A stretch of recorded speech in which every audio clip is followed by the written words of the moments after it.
pemerhati, kerana diberi peluang untuk menyampaikan ucapan walaupun dalam masa yang terhad, kerana menghormati peluang-peluang yang perlu diberi kepada ahli yang berhormat yang lain. Pertama-tama saya ingin menarik perhatian kepada apa yang disentuh oleh Tituh Duli Yang Maha Mulia Seri Paduka Baginda Yang Pertuan Agong dalam ucapan dasar yang berkait dengan keselamatan negara, yang dia anggap adanya ancaman terhadap keselamatan negara, tetapi adalah menjadi satu kesilapan yang besar apabila ancaman itu dikaitkan dengan Islam. Seolah-olah kita mengikut rentak gendang yang dipukul oleh kuasa tunggal dunia hari ini, iaitulah Amerika, menyalahkan Islam. Dan kita jangan lupa, sebelum peristiwa 11 September berlaku peristiwa Oklahoma, Islam juga yang dituduh, tetapi selepas itu berlaku penangkapan terhadap pihak yang lain daripada Islam. Islam adalah agama yang menentang sikap melampau dalam semua perkara. Mengaitkan pelampau dengan Islam adalah satu kesalahan yang besar. Islam menentang melampau, termasuk dalam beribadat. Tidak boleh beribadat melampau, tidak boleh makan melampau, tidak boleh minum melampau, tidak boleh berperang melampau. Dalam semua perkara yang melampau ditentang oleh Islam. Islam adalah agama yang menggalakkan kesederhanaan. Al-Quran menegaskan, wa kadzalika ja'alnakum ummatan wasatan litakunu syuhada'a 'alan nas. Dan begitulah kami jadikan kamu, wahai umat Islam, umat yang pertengahan, umat yang sederhana, umat yang adil, supaya kamu menjadi saksi kepada manusia seluruhnya. Sepatutnya dunia barat berterima kasih kepada Islam, berterima kasih kepada negara-negara timur, China, India, Egypt, Sabah di Yaman, kerana tamadun-tamadun barat yang dicetuskan oleh revolusi industri bermula daripada tamadun-tamadun ini, yang terakhir diolah oleh tamadun Islam, yang telah menjana satu tamadun yang unggul.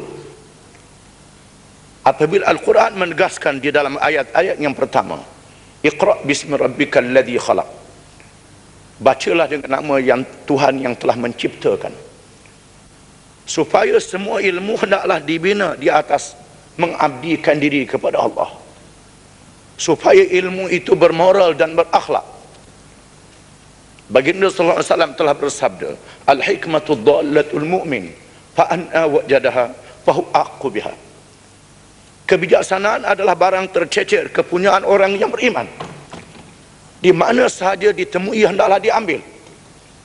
Maka Islam mengambil tamadun Cina, tamadun India, tamadun Parsi, tamadun Sabah dan Mesir, diolah dan dibina di atas iman dan akhlak. Maka muncul satu tamadun ilmu yang unggul, yang baik.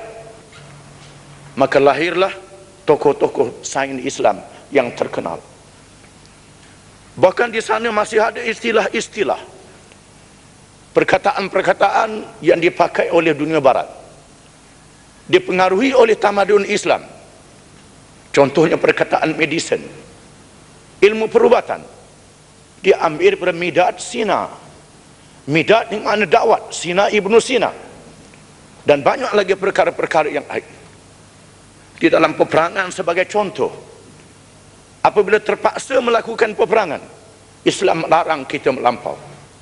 Firman Tuhan, wa qatilu fi sabilillahi alladhina yuqatilunakum wa la ta'tadu innallaha la yuhibbul mu'tadin. Seri Gading bangunnya. Saya terang habis dulu Tuan Bertua. Perangilah mereka yang memerangi kamu, dan jangan kamu melampaui batas. Sesungguhnya Allah tidak mengasihi orang-orang yang melampaui batas. Apabila tentera dihantar, di mana baginda, begitu juga khalifah-khalifah Islam yang kemudian berpesan kepada bala tentera yang diutuskan, la taqtulu imra'atan wala sabiyan wala shaykhan kabiran wala rahiban fi sawm'atihi wala asifan wala taqta'u syajaratan muthmirah uqtulu wala taghduru wala tumathilu. Jangan kamu membunuh kanak-kanak, jangan kamu membunuh perempuan, jangan kamu membunuh orang tua, jangan kamu membunuh padri-padri dan sami-sami di dalam rumah ibadat, jangan kamu membunuh peniaga-peniaga, petani-petani dan orang awam, jangan memusnahkan tanaman-tanaman, jangan khianat perjanjian, jangan menyincang musuh-musuh yang telah meninggal dunia. Inilah akhlak Islam, termasuk di dalam medan perang. Apa yang berlaku hari ini, saya pernah menegaskan dalam interview yang dianjurkan oleh Al Jazeera pada bulan November, meminta supaya saya membuat ulasan peristiwa September. Nak bagi jalan. Saya mengatakan tak bagi jalan. Tak bagi jalan. Saya mengatakan bahawa apa yang berlaku itu sebenarnya kemusnahan tamadun Barat.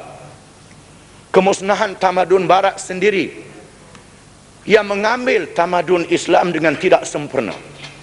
Apabila Barat mengadi daripada tamadun Islam di Andalusia, Spanyol, tamadun Islam di Baghdad, tamadun Islam di Egypt, dan kerajaan Mughal di India, mereka mengambil tamadun ini tanpa mengambil akhlak dan moralnya, tanpa mengambil aspek spiritualnya, di mana tamadun ini diambil dalam aspek duniawi dan kebendaan, yang mencetuskan revolusi industri di Barat, yang melahirkan berbagai-bagai ilmu, sebagai contoh ilmu perubatan.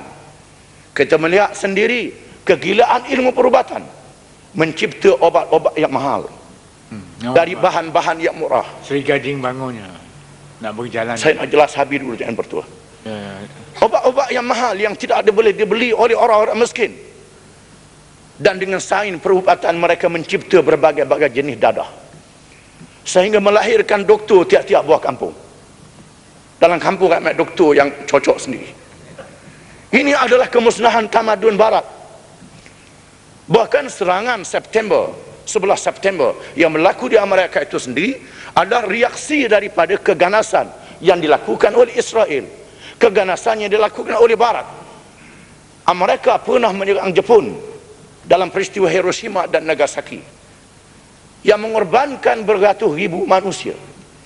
Pertemuan Amerika dengan pesawat udara China di Taiwan dan seumpamanya, ini adalah keganasan-keganasan yang perlu diberi perhatian.